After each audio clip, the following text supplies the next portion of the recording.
everyone. I hope you're all having a great day. I just wanted to jump on today's video and share with you something that really struck me. I was driving to Vaughan the other day and I was listening to a podcast by Brendon Burchard. I hope I got that name pronunciation right. And he talked all about how our strengths are essentially our comfort zone. I loved this concept. And it was something that I really resonated with, and I actually had an experience back at the beginning of May that totally encapsulated this idea, and I hadn't really looked at it that way until he pointed it out in this podcast. So in Brendon's podcast, he again talks about how our strengths are essentially our comfort zone, because when you're strong in something, you're comfortable with it, you're knowledgeable, you understand it, and you feel really confident in that quality, that attribute, or that skill set that you have, whether you're in business, whether it's in your corporate career, or whatever avenue that your career is in. So how that connected to me was that when I was in a speaking competition on May 1st, so this was about a month ago now, I was in this speaking competition. I was so excited about it. I was rehearsing and practicing at a few Mo Mondays stages and at some Toastmasters clubs, and I was loving getting the practice in, and I love stretching out of my comfort zone, and jumping on the stage was definitely going to be doing that. So I totally pushed myself. I definitely hit some nerves and some moments where I was really nervous, really scared, and I've touched on other videos.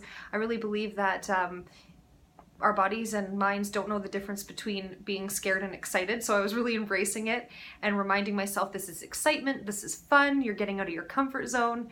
And so it was a great experience. I met some amazing people, and what I really took away from the most after I delivered my speech, and I'll also post that speech for you to be able to see.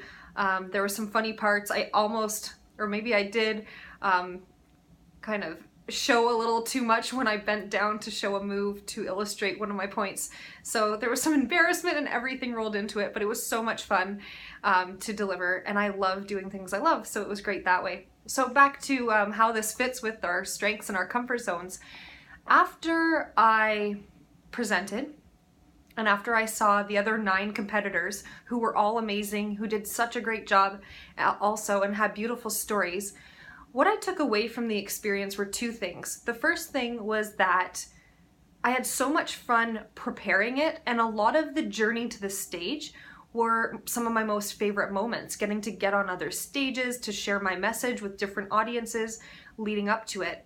And another takeaway, my second takeaway, was that I got to see others in their craft speaking and sharing and seeing how people speak differently and some different qualities that I really admired. And I walked away from the competition, and I received feedback. I received what my strengths were, what my opportunities were to work on.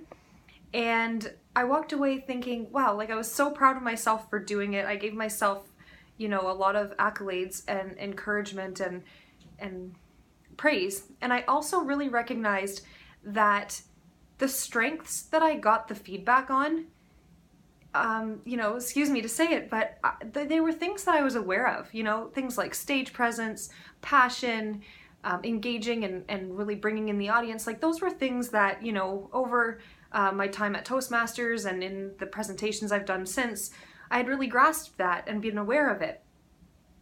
So then when I was reading all of the opportunities that were given, because in this speaking competition there were 4 judges, so they had specific criteria they measured, so I got to receive that feedback after the competition. And when I was reading what the feedback was and the opportunities, I realized I know I can improve on those things. And yet, if I don't work with somebody and work on those specific things, I'm always going to stay the same. My level of speaking and delivery is never going to grow.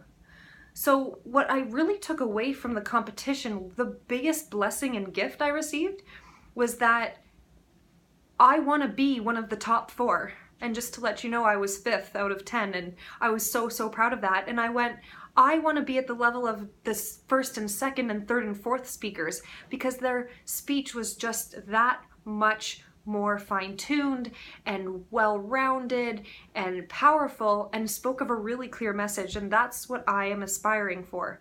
I really want to develop my skills, and I realized that I could keep doing what I'm doing, but it just won't get any change of results. I'll keep getting the same results.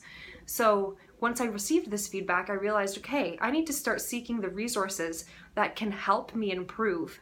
And that's exactly what I did. I reached out to Rena, who is the co-founder of Speaker Slam, which is the event. And when I post this, I'll create a link to their site, because it's an amazing event in Toronto once a month, a public speaking competition.